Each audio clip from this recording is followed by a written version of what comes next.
Hello! Today we'll be talking about Rachmaninoff's Prelude in G minor, opus 23, number 5.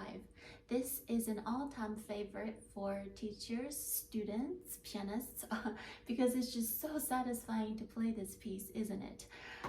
I have learned several things throughout the years, through playing it, through teaching it, discovering new things about it, so I definitely want to share with you what I have learned.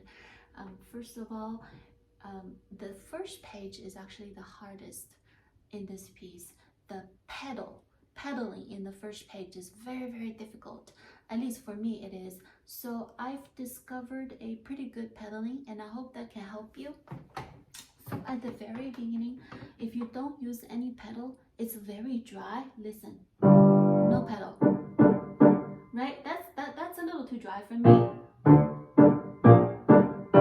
You can play it that way, but I find it to be a little bit too articulated. So what I do is I would call out the pedaling, but I use a very gradual lift on the pedaling. So I go down, slowly up, gong. By the time I get here, it's gong. Listen to it. You see that? Down, up, gong. Down, up, down, up, gong. I found that pedaling to be very effective for the very beginning, so I hope that can help you. Number 2 is your arm motion when you play this piece. Know that this is a very physically demanding piece. Maybe not technically, but definitely physically. It's going to require a lot of physical power to do this. You want to practice this releasing your tension and energy, otherwise you might just wind up with a injured arm or wrist. The way you do that is, first of all, you have to practice in piano always, most of the time, and then once the chord goes down, it has to be released. Okay, you don't have to come all the way up, but that tension has to be released, so it becomes release it.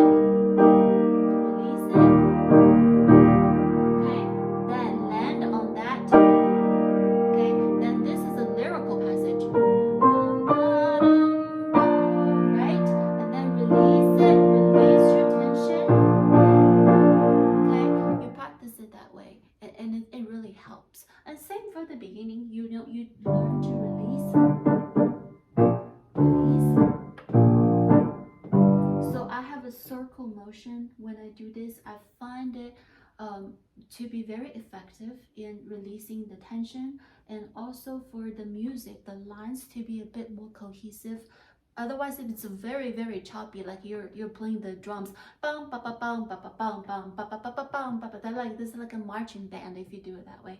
So, but if you do it this way, dum ba ba dum ba ba bum da da dum da da dum. So it's a lot more lyrical that way. Now there's one part that you don't have to be that lyrical is when on the second page, after this passage, the real monster comes out, and here is where you throw your thumb at the piano. It's one of the only times you can throw your hands at the piano or your finger at the piano in order to get that note out, like you see that? Throw at it from your shoulder, then throw to the next one.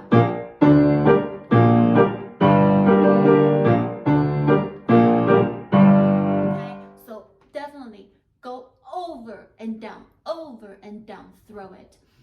For me, that really works. And this lyrical part is just hauntingly beautiful. What's important about it is you want to find a finger number that doesn't require a lot of turning.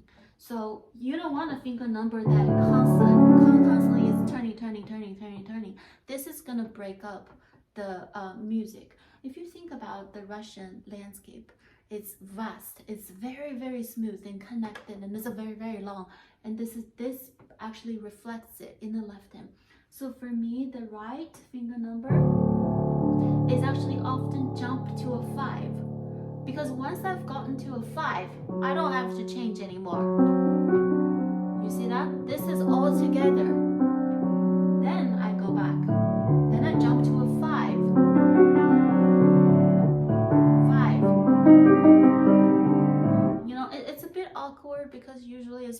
rest. We don't like go over 5. I mean, that's just very awkward, but in this piece, I think it's needed.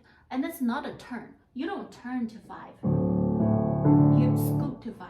You do a quick jump and scoot to 5 like that. I mean, to turn will be pretty hard. Also, right hand fingering numbers extremely important in this part. A lot of times you can break your octaves by going 5, 5, 5. This breaks it. You need to go this way, hold the middle, scoot over, and then often you need to change your finger number to that, so you don't break the line when you play the octaves. And this happens several times in the lyrical part. Throughout the lyrical part, there are places where the alto sings, the left hand sings, so your thumb has to come out. But it's just hauntingly beautiful. Now, once you can get through all that, the rest of this actually just runs on momentum and adrenaline. It becomes really fun to play because the rest of it is just a lot of fireworks. There's fireworks in the rest of the piece, and the end is very special. It's like you stole something and you just run away with it. So those are my tips for this. I find the first page to be the most difficult to play and to learn, but I think if you can get the first page down the right way, the rest really isn't that hard. So I hope today's tips can help you.